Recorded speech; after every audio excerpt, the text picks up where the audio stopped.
sige. Yan, ako may kwento sa inyo. Ano yan? Yung si Juan nasa beach. Ah. Awa, Tapos? nagpuntang beach. Ah. Yan siya hindi nagpunta daw. Naglatag na kanyang sapay na talagang nahiga ng tuwa daw. Yan, pagarnay. Yan, ganyan. Ay, Kababasa ko lang ng kanina. awa, may dumaang Amerikano. Ah. Ang sabi ka hey, Ay. are you relaxing? Relaxing nga. Ang sagot ni Juan no. Yeah. Oh.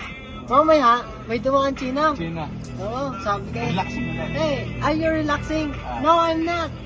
Oh, ay, may dumaang French. Ah. Sabi ka hey, are you relaxing?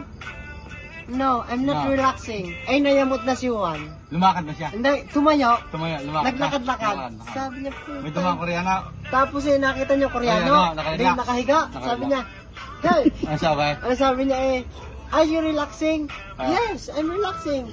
Putang ina mo, kanina ka pa hinahanap ng kasama mo. Gago ka. Hindi, sabi niya, sa akin kayo nahanap kayo pa hinahanap ng kasama mo. Putang ina, binatukan, gano'n eh. Binawan niya. Kaya nga sabi ko sa'yo ha. Kaya nga sabi ko sa'yo. Nabasa ko niya Hindi mo kanina. naman sinabi, pangalan pala yun.